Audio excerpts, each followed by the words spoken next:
there have been moments in my career, even at CreateApe, where I've thought about like, I wonder if it'd be better for me to go do that because it's less risk, it's less stress, it's less whatever. But once you dig a little bit deeper, is it really less risk? I know people that think that they have a solid job, they're working for a Fortune 100 company, and then look, man, numbers get crunched and your department's gone. How long have we known each other for? Like a long time, dude. Like maybe pushing like 17, 18 years. Something like that. A long time, right? But we met at TrueCar in like 2008 or something like that. .com. Yeah. So it's heck. Oh my gosh. But before then, like I don't know how you got started. Like your primary career back then was you're a graphic designer, right? So how did you get started? Did you study graphic design in college? I don't even know. All right. Well, let me give you the quick background. Yeah. I think the bigger question here is like, why are you doing what you're doing? How did you get into this? Like, growing up, I was always into video games. And I find that kind of ironic because my dad, who, was born in Tehran and raised in Italy and came to America when he was in his 20s, he's a good guy, but he used to give me and my brother a lot of crap for playing video games. Like, oh, you guys got to stop playing these things. He would say this. He'd say, there are people in China that are studying math right now. Which is kind of true, right? I mean, he was like, you need to be doing this isn't going to do anything for you. And ironically, it was video games that got me into when I was in Santa Monica College doing some introduction to the internet. I started playing with HTML, downloaded Photoshop, started playing with Dreamweaver, and I was like, this is cool. I'm good at this. Now, at that point, I still didn't want to be that. I just was enjoying doing it. Mm-hmm. And, I always, when I go to hire someone at CreateApe, especially designers, I'll ask, are you a gamer? Not because it's necessarily a good or a bad thing, but if you're a gamer, you're inherently already evaluating interface. Mm-hmm. Because anytime you play a game, you're like, why is the menu here? Why is that there? Like, this doesn't make any sense. You're evaluating it. So it's a good sign that someone already has a background of thinking on their feet when it comes to those types of interactions. So that started me in there. Now, at the time, I was going to community college. I was toying around with acting in LA. Really? Dude, you should see. There's some head. I'm gonna send you some headshots. Who are you, dude? If you look at the pictures, they're pretty funny. I might even have one around here in the office. I had no idea. I never knew that.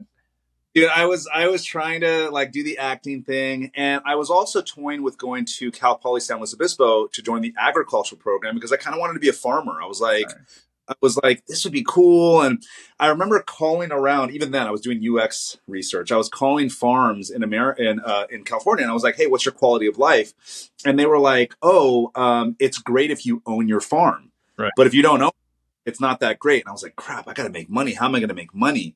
And I was thinking about this. And all of a sudden, I got a job at a startup in Santa Monica called Crave Online, which ended up being bought by Fox Atomic.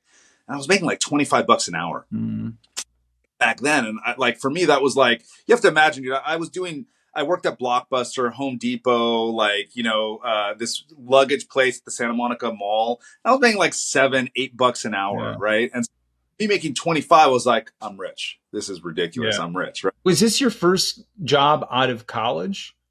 Yeah. No, I was still in college. You're still in at the time. So I was still in college. I was still doing that, but I got this part-time job and I'm like, man, hey, this is really good.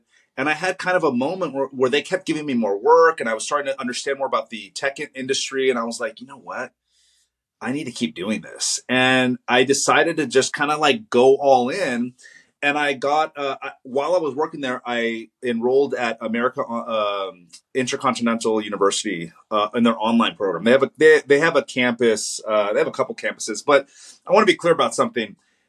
There's ITT Tech, and then there's AIU. I think AIU is above that. I mean, it's accredited by the same that is accrediting UCLA, stuff like that, where ITT Tech isn't.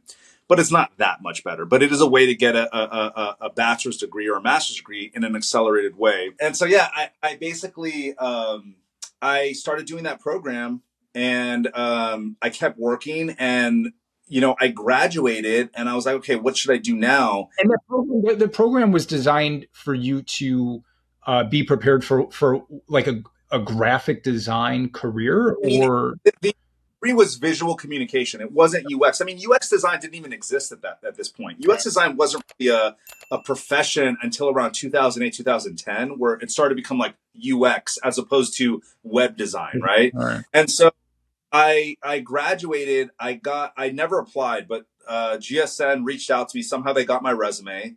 They were like, "Hey, we want you to come in." It was close to Thanksgiving. I went through one interview. They wanted me to do one other one on Thanksgiving. Mm-hmm. I had to leave my family real quick to go down there because it's the only time the VP could meet of the department. And they liked me. They gave me an offer, and I started working there in January 1st. And this was the beginning for me, where I just started really learning everything. I was understanding more about web, tech, HTML, front end coding, and that was it. It just kind of took off. And, it's funny because at the time, if you'd asked me then, like, hey, is this what you want to do? I'm like, well, it's good for now. Well, I don't know. I might do something different later. Mm-hmm. And then since then, it just kind of grew and grew into something where, I would imagine, like most professions, you start to just see it in your sleep. You can just do it. One thing you kind of glossed over is how you got the job. I went on an interview. I showed them a portfolio that I made when I was at AIU, and I did some like freelance contract work. Okay. I guess it was just a good fit. I don't know, man. I mean, I was an actor, so I was very charismatic. Hey, like, all kidding aside, those skills that you pick up in, acting classes, I mean, they absolutely, I could see that benefiting anybody interviewing, right? You can project your voice. You're more, you know how to be personable. I mean, you are by nature anyway, but I mean, you can really emphasize that. So that actually makes a lot of sense. Okay. All right. So how many years were you over there at that? You said GSN? I was at GSN Game Show Network. I was at GSN. They're owned by Sony and Liberty Media. And I actually did some work for Sony while I was working there, which was kind of cool. Like, to be fresh out of college and doing some stuff for Sony is pretty cool. Yeah. I worked there for about a year. Then the department got like reorganized. My boss and my boss's boss were fired. And I was like, should I stay here? I don't know what's going on, guys. And I left that company I was like, well, I better get another job. And this next job, I stayed there for about 2 months, and it was a horrible experience, but a wonderful experience. Yeah, I want to hear about that. So, when you're younger, you tend to look at things and you go, well, I'm making $45,000 a year right now, but this place here is going to pay me $55,000. That's $10,000 more a year, right? Yeah. You start thinking of what you can buy with that, like after taxes, maybe like, I don't know, 6.5, $7 grand. Like you start thinking, I could buy this, I could buy that, right? There wasn't even any after taxes in my head. I didn't even understand that part of it still yet. Cool, $1,000 more. This is great. Better. And they promised a lot of things. It was at an agency, ironically. They were called M-Box Media, I remember. And I went and interviewed. They liked me. They said, we're gonna start you at 55,000, and then we'll see where things go. But they were in Chatsworth, and I was in Santa Monica, so I was like, it's probably not that bad. I could just drive there. So every day I'm getting on PCH, cutting through Topanga, going down all the way to Chatsworth, this job. And let's just say that they might have misrepresented the job just a little bit. Like, it wasn't what they were saying it was. And the reason I say it sucked is the drive, the environment wasn't great. It wasn't a good fit for me culturally. And I decided, you know what, this is not good. And what I learned from that was that you don't chase money. You don't chase it. Like, make sure that where you're at, and I don't care, like, they could have been paying me $100,000, double what I was making. At the end of the day, things will settle. And a paycheck is a paycheck. And now you're in the grind. You're in the whatever it is. Is it a 9 to 5? Is it working remotely? Is it not? Whatever it is, that is your life. And so I tell people that I talk to, look, remember, life is not the footing for work. Work is the footing for life. We don't live to work. We work to live. And I learned in that environment, like, you know what? Money is not the most important thing. Being in a place that you actually enjoy going to work every day, that's the most important thing. So I was there for like a couple months where I was like, yeah, I'm done. I can't do this. And 3 days later, I had another job at Path Connect near close to like the PDC in LA. Wow, you just went on like a job board and found a job, you applied, next thing you know, you're called up. I mean, there was no job board, man. It was just Craigslist, and I saw a job, and I just started applying, and they called me back, and it was there. I mean, you have to understand too, like this was like heyday pre-2008 tech, where, I mean, you could like even now with the economy and everything being the way it is, like if you're a software engineer, if you're a web engineer, if you're a UX, a guy, like there's jobs. High demand like, skill set. Yeah. So I was surprised as you. I was like, wow. And by the way, they were paying me $75K. So like, woo, look at this. Like, this is great.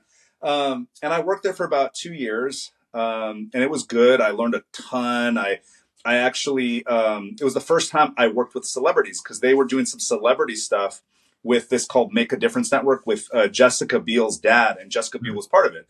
So I would be in a couple rooms with Jessica Biel, and I was like, whoa, she's an actress. She's famous. And then we also did a social network for Bodie Miller for this thing called Ski Space. And so that was kind of interesting. I learned some experiences there. But, these were all startups. So I learned to wear a lot of different hats.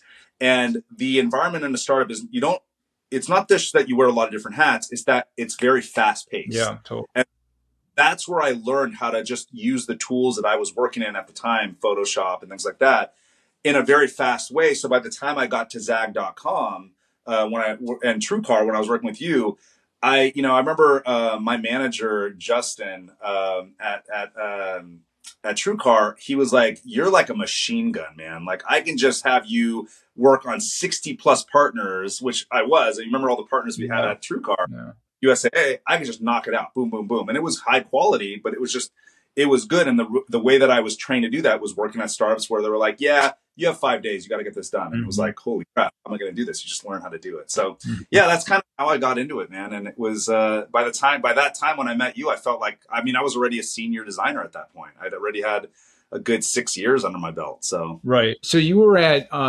Zag/TrueCar until when? Like what year did you leave?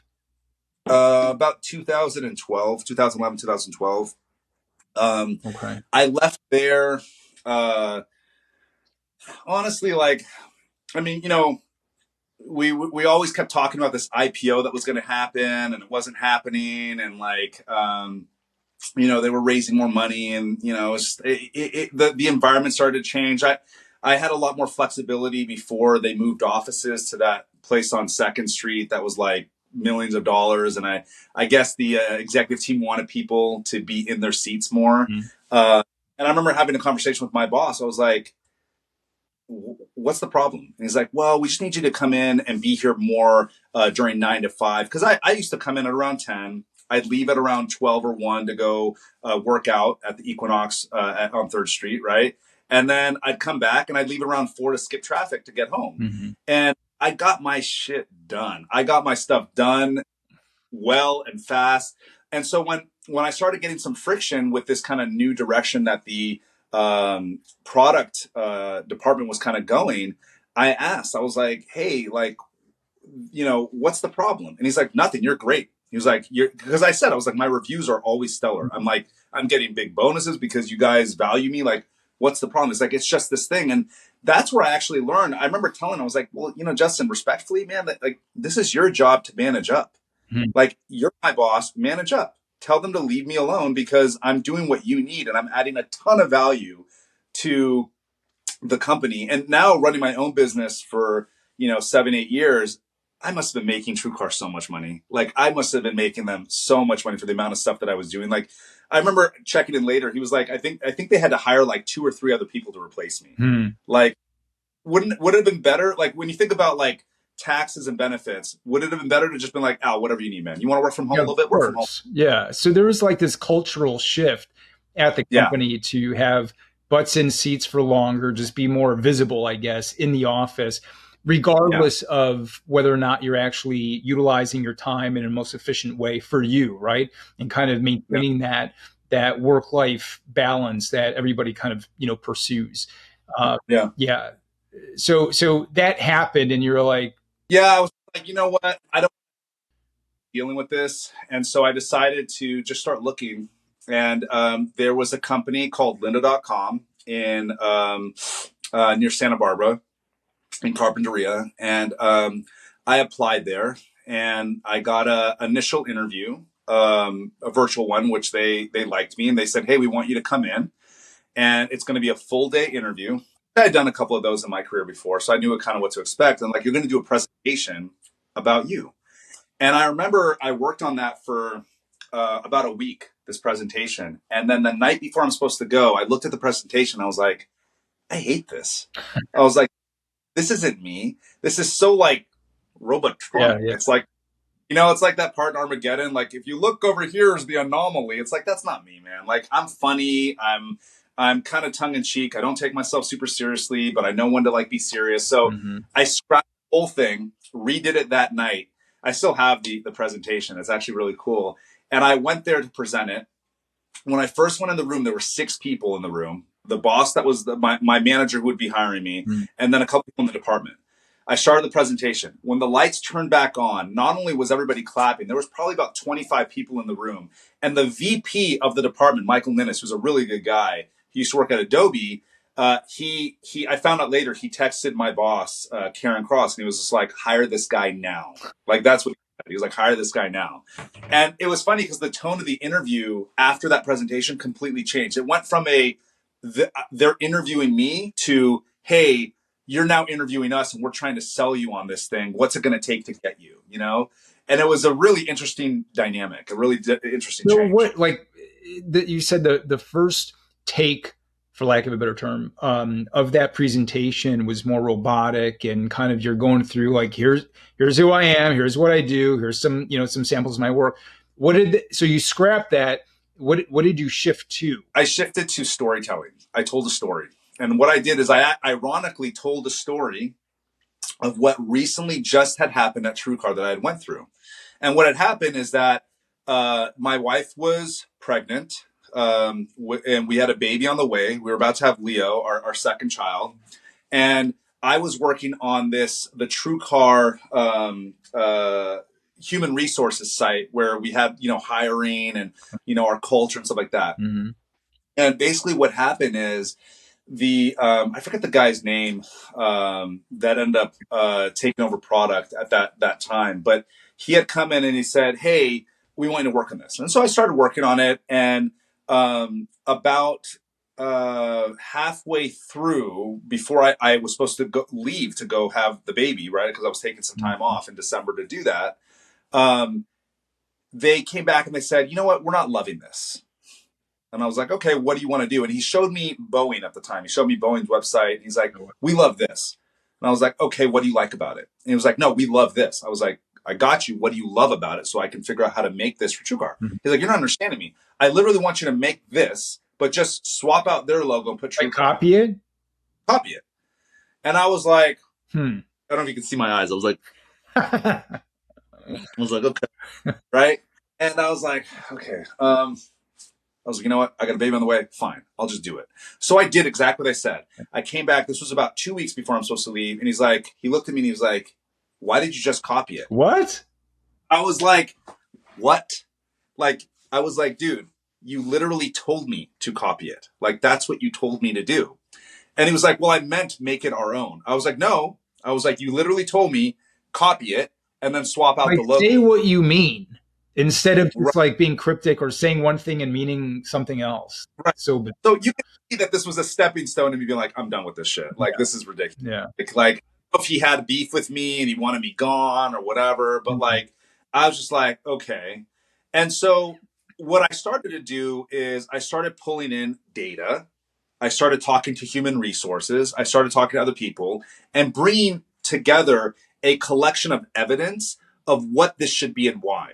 And I was able to actually do it utilizing that mentality in order to not so much convince him, but more to make it very hard for him to argue against it. It's very hard to argue. Like, I get you're the head of product for TrueCar, but at the end of the day, this isn't for you. It's actually for human resources. It's actually for the people that are applying to hire. It's actually for a different type of persona. And when I started bringing in that data, he really couldn't argue with it, right? Especially if the 4 people in human resources, including the VP of human resources, was like, I love it. This is what I want. Yeah. What are you going to do? Sorry, I don't love it. You're not even using it, man. Like, and it was on brand and all that stuff. So I by the way, I still have all these designs. I kept everything. You basically package that experience, your observations, your response, whatever, your process. You package that in this re-recorded presentation for the Linda interview. Yeah, and I made it kind of funny. Like when he came in and he said to me, we love it, but we have one small change. And he's like, change it into Boeing. In my presentation, that slide was literally just a cannonball kind of like with a fuse going down to kind of show like this. And during, like, if you're in the space, if you're a designer, if you're in product, everybody knows this stuff that happens, right? So when I did that, everybody in the room's laughing.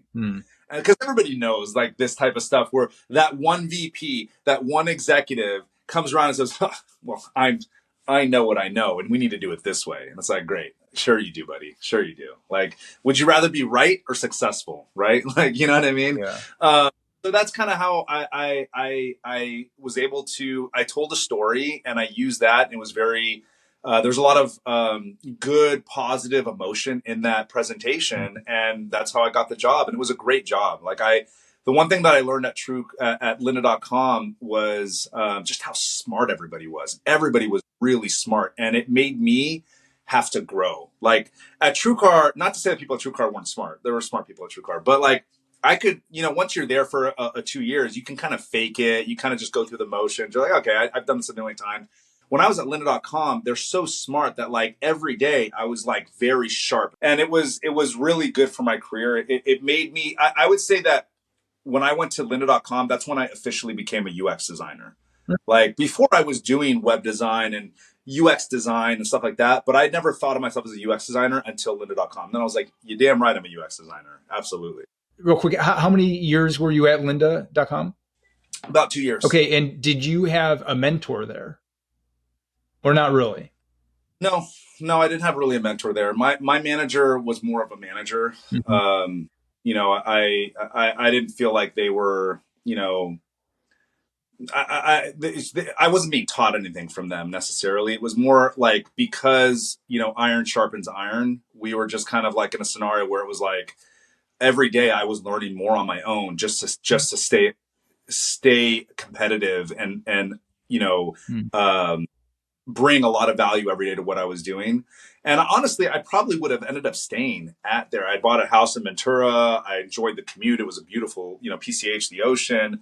But Linda and her husband, Bruce, wanted to sell the company. And they did. They sold it to LinkedIn. Yeah. They brought in a very colorful individual. I'm not going to go into names, but he basically tore up the entire department. Literally, like the VP that hired me ended up leaving, and that should have been the writing on the wall. Then my manager left. That should have been further writing on the wall. And just started making these like weird changes, destroying the culture. Was this post-acquisition? No, this was just previous to acquisition. It was, okay.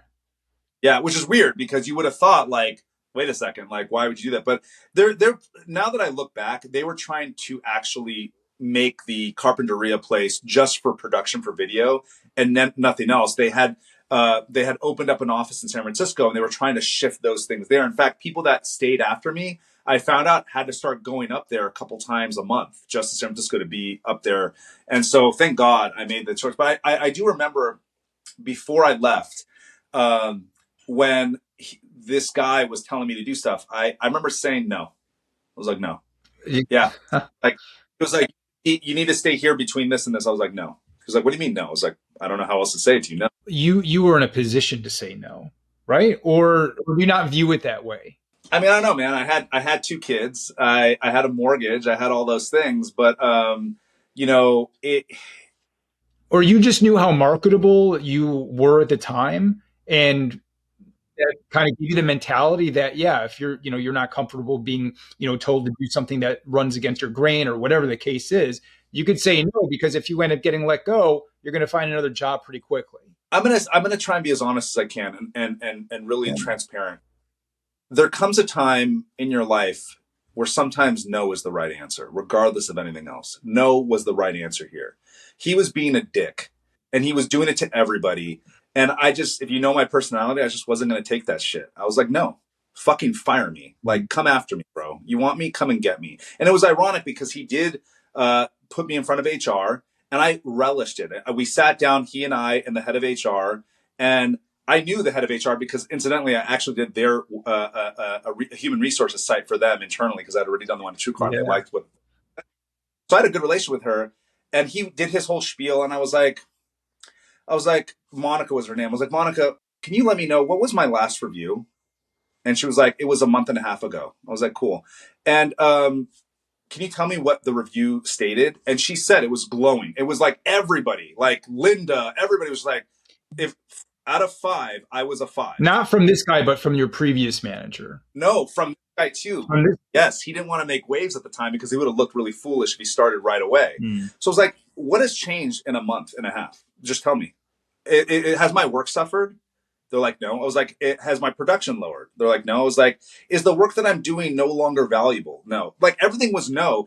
And finally, because Monica didn't even like this guy and she knew what was happening with the company, she looked at me almost like she was going to cry. And I looked back at this guy and I was like, so explain it to me. And he didn't say a damn thing, Jeff. All he could do, because what are you going to say? He literally just stood. It must have been 60 seconds. Nobody said anything. So what was the problem? Room. What was the issue? His issue was that he didn't want people to in any way work remotely. He wanted people, regardless of what commute you had, to be in the office at 9 o'clock and not leave until 5 o'clock. And he also didn't want us to leverage data as much in certain ways. There was a lot of little nuances that he was changing the whole department. And by the way, the department was like 12 people. By this point, it was down to 4. I was like one of the only. And some people had been fired and some people left because they saw the writing on the wall. So I guess, did I think I was marketable? Yeah, but man, I was in Ventura. Like, there's only so much work in, Santa Barbara where I'd have to commute to get another job. And so there wasn't a ton of work locally in Ventura. So I wasn't like totally oblivious. Like, this sucked for me. I literally bought a house because I was going to work here. So, but I just felt like enough was enough. And, we were going to work it out one or the other. And ironically, they did not fire me. I went and found another job in Orange County at Kelley Blue Book. They hired me and they paid for me to move down there. And I came back to the office and I was like, hey guys, I found a job. I'm just giving you my 2 weeks. And that was it. Okay. And, he stayed out of my way and I stayed out of his way. So at what point in time did you decide to go out on your own, to start CreateApe? So you went to Kelley Blue Book. You were there for how many years? So Kelley Blue Book, I was only there for about 2 months. Oh, okay. Because after that, so I'll tell you the story. So what you have to remember is that a lot of people don't know this, but when I was just about getting ready to graduate, I thought about starting my own design service. And I actually registered a domain and made a website called juniperdesigns.net. And the idea was effectively an agency. That's what it was at the time. And I knew nothing about anything.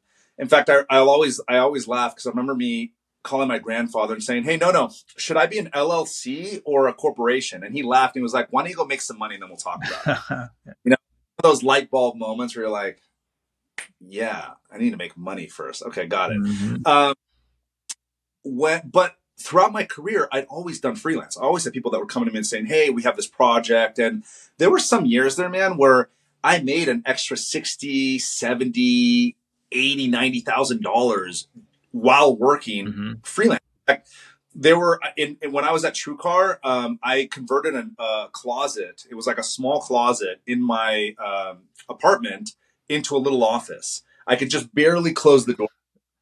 And when I was in Ventura, I had an office and I would come home. I would be with the kids after work. I'd be with my wife until she fell asleep. And then I'd work till like 12 o'clock, sometimes 1 o'clock on these other projects that I would get. And I would be leveraging talent, my own talent, and then, vendors for development or maybe some additional design help or whatever.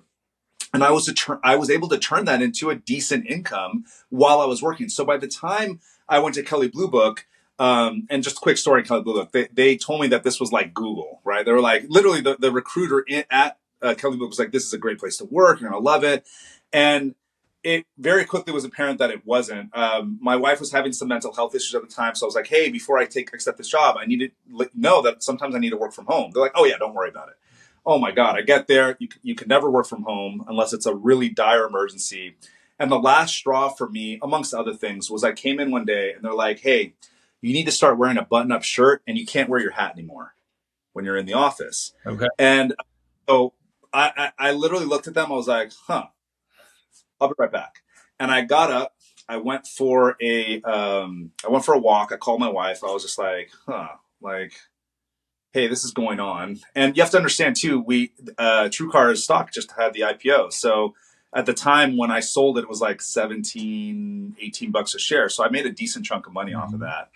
And I had some clients still that were doing recurring work. And my wife was just like, babe, fuck them. That's what she said. She's like, just leave. Like literally go give them their laptop and leave. And I was like, you know what? I was like, but what about the kids? She's like, and now, like, I've got kids. She's like, we'll figure it out. It'll be fine. So I was like, you know what? You're right. So I went in there and I was like, I quit. And they were like, what? And I was like, yeah, I'm done. I was like, this isn't what you guys said it was going to be. And I haven't literally documented what you guys said. And now you're changing it. That's wild, man. Like usually, there are certain things that about company culture that are just not spoken. Or you can ask a question during the interview process and you get some kind of like ambiguous response that's, indirect. And then you realize that it's the wrong culture for you. But that's unusual for there to be, a company that tells you one thing and the reality is something totally different. Like, of course you're going to realize that, Well, what I ended up being told is, look, the recruiter that told you this was wrong. Oh, is the recruiter who said that? The recruiter that is a full recruiter or in-house recruiter? It was internal. Oh. It was an internal recruiter. And I was like, guys, he's an internal full-time resource for you. Like, you should know what that person is saying. Yeah. And furthermore, I mean, especially now retrospectively, like, cause now I've run a company for a long time. It is my benefit that I ask a candidate, what do you want? What do you expect? What kind of, like, it's my job to figure out if you're going to be a good culture fit or not. Yeah. And I don't remember the math, but I think that a bad hire for a company costs 3x their income. It costs a lot of money. There's no doubt. So you left KBB, and is that when you decided to start CreateApe?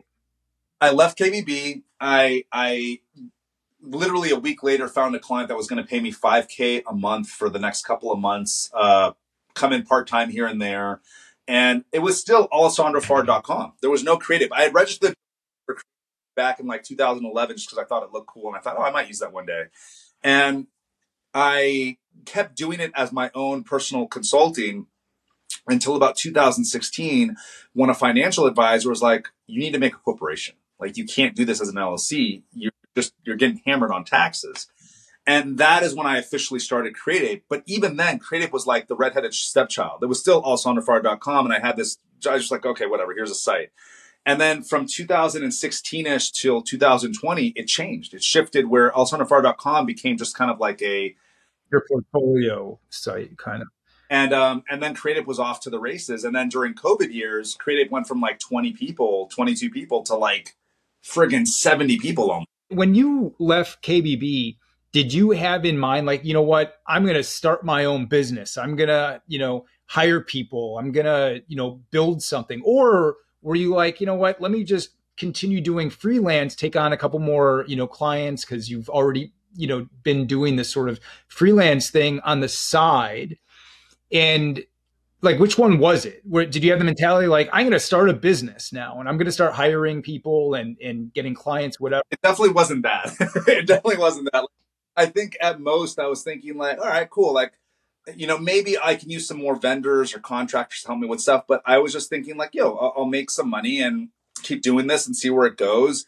I would say that within a year of doing that, I started to realize like, you know what, this could turn into an actual agency.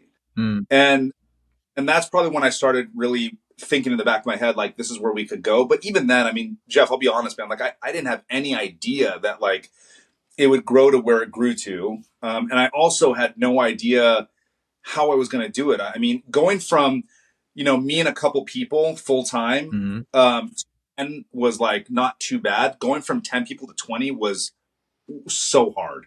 It was so hard because you can fake it. You can fake a lot of things at 1 to 10, but the moment you get to like 12, there's things you can't fake anymore. What do you mean? Give me an example. There's infrastructure that you have to have in place. There's SaaS. And faking to whom? Faking to the people that you're hiring, or faking to clients, or to yourself? Like, you don't have to have an employee handbook at 9 people. You don't. You're small. It's intimate. Yeah. You don't have to have multiple internal processes for a daily stand-up. You have one stand-up because it's small enough for everyone. Just, hey guys, 9 o'clock, we're all going to hear a quick stand-up, we're done. The moment you get to a certain point, you can't have that many people in a Zoom call and have an actual robust stand-up. You have to now, okay, well, I guess we need a design department and a development. Shit, I guess we need a project management department. Well, what about sales and operations? Like, these are things that if you had asked me 2-3 years ago, I'd have been like, I don't even know what the hell you're talking about. I had to go through the crucible to find out, like, oh, these are these things that are needed. And, I couldn't go to Barnes and Nobles or online and be like, how to do an agency. Like, there was no book for this. I mean, maybe there was, but I never saw it. But you, just to step back for a second, you did make a conscious decision to not go and get another job, right? Yeah. Yes, 100%. Okay. 100%. And was it just these like negative experiences that you had? I mean, they weren't all negative, right? You had a couple years at lynda.com that were great.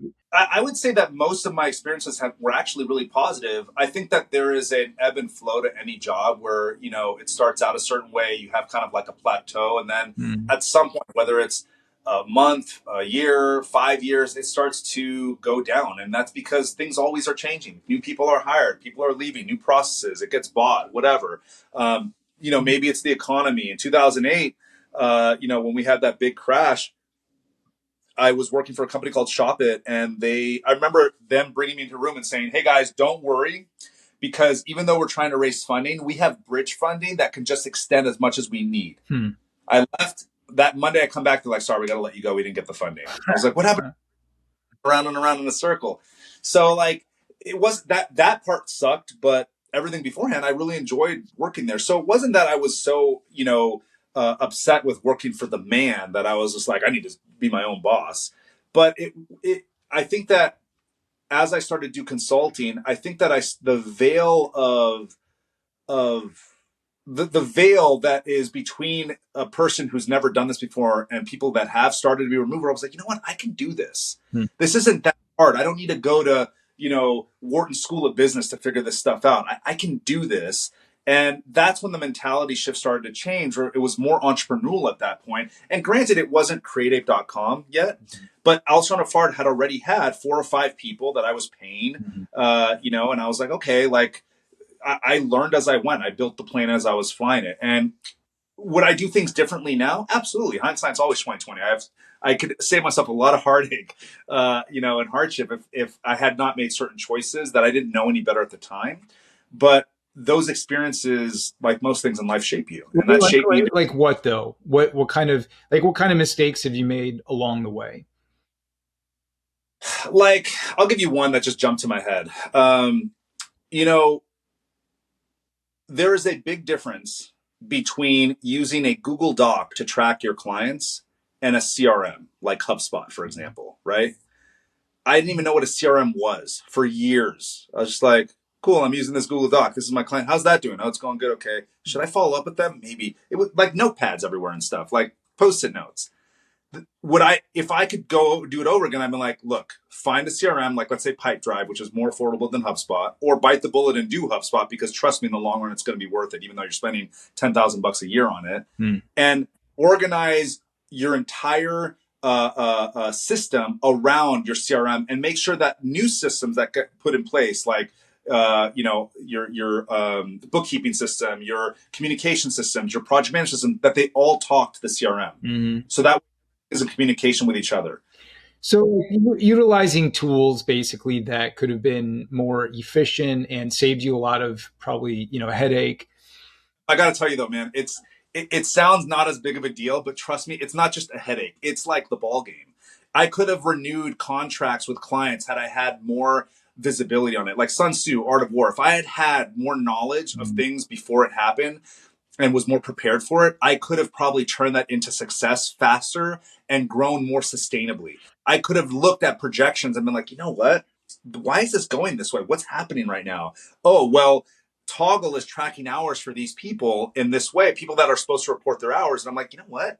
Why is that off? And I go and talk to the person, and it turns out that this person that we had employed hadn't been doing work and was just kind of mailing it in, right? Like those are the types of things. Like, I know it doesn't sound like a big deal, but if you had this system and all these things connected to it, one thing follows the other. And I probably could have turned that into success and more lucrative success much faster had I done that. I just didn't know about it at the time. No one had ever told me to have a CRM or anything like that. You know what I mean? Yeah. So you've been operating CreateApe now for several years. And, if you look back on your time as an employee and your time as a business owner, and even before, CreateApe was more formalized, but when you were, just doing some freelance work, but you decided to make that jump, right? To kind of no longer be an employee, but to be the employer, right?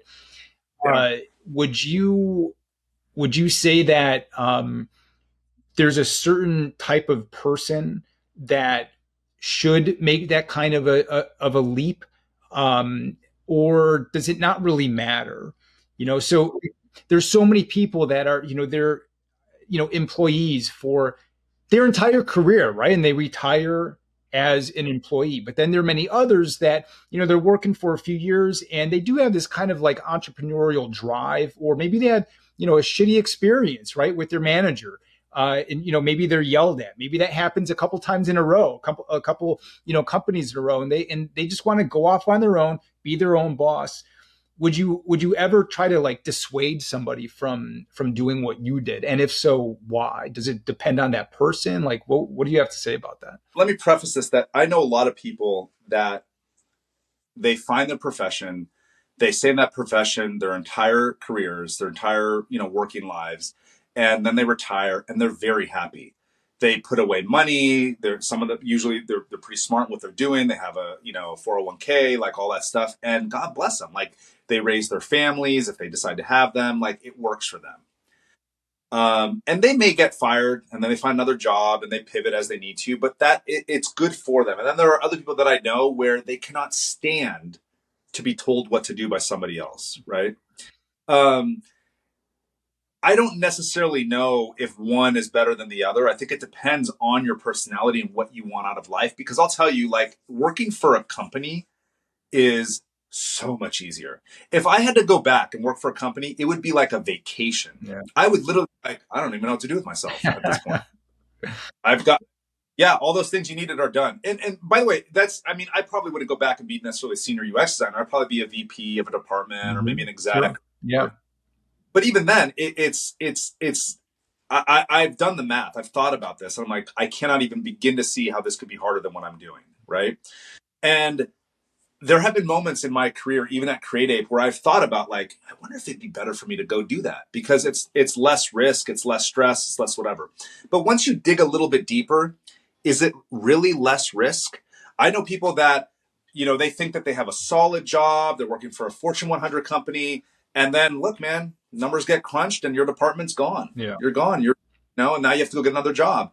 So I started to look through that and go, you know what? I don't know that it's necessarily that much more secure. And, I will say that when you are an entrepreneur, I think Elon Musk said this best. I think it was him who said that it is the highest of highs and the lowest of lows, and it is very true. There are moments where, it is feast. And then there are moments where it is famine. And I'll be honest, 2023 was a tough year for CreateApe. Like, we had a lot of adjustments because, COVID was done, COVID money was drying up, VC money was gone for a while there. Q1 was a rough quarter.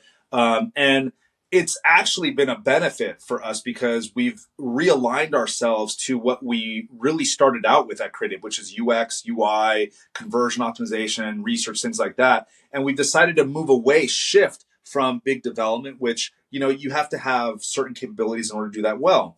So I'm happy that these things have happened. But to answer your question, as I look back, I think that I do think that anybody can be an entrepreneur, but not everybody should be an entrepreneur. Yeah. Can be it, right? Like anybody can do it. It doesn't mean that, you necessarily should, because, some of it could be circumstantial, right? Like where you're at in your life. And, like, I think that you can take on more risk when you're potentially younger and you don't have a family to deal with, right? Maybe if you're older and, you have 3 kids and one in college, it's a little bit harder to take those risks. But even then, if you have a passion, if you feel strongly like, I really want to do this, I've always wanted to do this, right? You should do it. I knew a guy, I'll say this real quick because I know we're getting close to time. I knew a guy who loved river rafting, loved it. Mm-hmm. But I think he was like an accountant or something. It was something like completely opposite of river rafting. And one day he was like, I'm going to start a river rafting company. I'm just going to do it. And he learned a lot. He definitely had some hardships, some big ones, but he was able to make it eventually okay successful. Nothing crazy, but successful. And then over time, he made it more and more and more successful. And now he's very happy he did it. And so I like in jiu-jitsu, they say that you're either winning or you're learning. And I think that that's very true as long as you have the right mindset when it comes to being an entrepreneur. You're either winning or you're learning. But, make sure that you actually are learning. Don't make the same mistakes twice. And God Almighty, if you can lean on mentors or, people that have come before you and ask them questions, do it. Because while, yes, you can learn on your own, I love the idea of working smarter before you have to work harder. Work hard if you need to, right? Yeah. You're going to be doing it more. So you're still pretty damn young. Right? So like what does the future hold? I mean, you have many years ahead of you. So what's the future hold for you personally and for your business? I think that so for the business for CreateApe, I'm really excited about 2024 and the future. I love that we are specializing in UX, and not just UX, but UX with a foundation in research and ideation. When people wake up and they go, you know what, we're going to make this new initiative, this new application, this new e-commerce, whatever. We want to do this new thing. I want them to think of us, be like, well, how are we going to do it? What is the right answer? Should we go left or should we go right? Should we make it this way or that way? Most people don't know the answer to that because you don't have the data. I want them to think of us and be like, look, before we even pick up something to design, right? Like before we even start to open up Figma, we're going to start asking questions. We're going to look at data. And that is what we want to be masters of, that foundation, so that anytime we create a design, you have a very strong confidence that what we're doing is going to be at worst decently successful and at best a home run. And that is what I'm excited about for CreateApe going forward. And I feel like we are so well positioned to do that. And, if you look at some of the reviews that we have online, you're already starting to see a lot of that happening. So I'd say that's where I'm at with CreateApe. I think that long term, I don't really know. I mean, it could be something where, we have a really good team. We have some good leadership in place with Zach and some of these other guys. And I think that there could be a scenario where, as I start to do my own thing more, which I'll get back to in a second, they might take a bigger role, or you never know, it could be an acquisition or something like that. I've always been open to something of that nature. I think for me personally, I want to continue to run this company and shepherd it and watch it grow and learn from it. It's been really good to me and my family, and I want to continue to try to nurture it. But I also am enjoying doing more thought leadership, really getting into the foundation of what UX is and why we do it. So you're probably already starting to see that a bit on social with me. You're going to see a lot more of it in 2024. I'm doing more speaking engagements. I'm doing one at San Jose University. I'll be doing more of that stuff. I also been toying around with writing a book for UX, specifically oriented towards small business owners that think like, well, I need to have an agency to get UX design for my business. It's like, no, you don't. Like, you really don't. Here are things that you can do that are low-hanging fruit, quick wins that will make a big difference in your online digital presence. So I love that. All right. Last question for you. So if somebody's watching this or listening to this podcast and they're a college student or maybe, early in their career, what are some words of advice you would give that person for the career that they have laying ahead of them? I would say, I've done a couple of these types of interviews before, and I get asked this question a lot, and my answers tends to be fairly the same. What it is, number one, I would say stay hungry. Like the moment you're no longer hungry, and hunger is an interesting thing. It's you see it in sports teams, right? Like they're hungry. You can tell when they're playing them. They may lose, but man, like they're going to be scrappy the whole time. And then you see the ones that won the Super Bowl and they come back the next year, they're not hungry anymore. They're like it's going to take a little bit, right? So stay hungry. Even if you win in something, you get the job, you launch the company, you hit your first million, stay hungry, right? If you're no longer hungry, you need to consider getting out of the game, right? Because that is where you can make mistakes or where you start just mailing it in. And then what's the point, right? So that would be number one, stay hungry. Number two, I would say be flexible, right? Bend. In jiu-jitsu, when you get thrown, you want to stay loose. If you stay rigid, it's how bones break, right? But if you stay loose and you know when to flex, you know how to land, you know how to just be flexible, bend a little bit, you're able to survive your match and hopefully come out on top, right?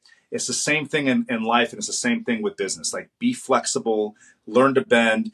Remember that a no doesn't mean that the door is closed. It just means you need to find another way around it. And there's always a way to get from point A to point B. So I would say that being flexible is really important. And then I think lastly, I would say that, I would say keep an eye out for the things that make you happy in life. I tell my kids, yes, go out and do all the things you want in the world, whatever, but remember the milk and cookies that make you happy, right? There's those things, those comfort things that just make you happy. Have a work-life balance. Remember, we are not here on this planet to work. We're not. I'm sorry. We're just not. And if nobody on their deathbed says, you know what, I really wish I worked a lot harder. No. Everybody wishes they had more time with their kids or their spouse, or they made that marriage work, or they did more things for others. Or took a little more risk. Right? Yeah. Yeah. I mean, so yeah, man, I would just say that. I would just say, remember why you're here, and, try not to take it too seriously all the time, and remember the milk and cookies that make you happy, right? Go on a walk, even if it's 5 minutes. I go on walks all the time. I'll take a 5-minute break, walk around, smell some flowers. Literally, I will smell some flowers and then I'll come back. I'm like, all right, cool. Let's do something. Right. So that's the advice I think I would give to a young person. I love that. Yeah. Al, thanks so much for the time, man. This was awesome. Yeah, of course, man. Thanks for listening to this episode of Office IQ.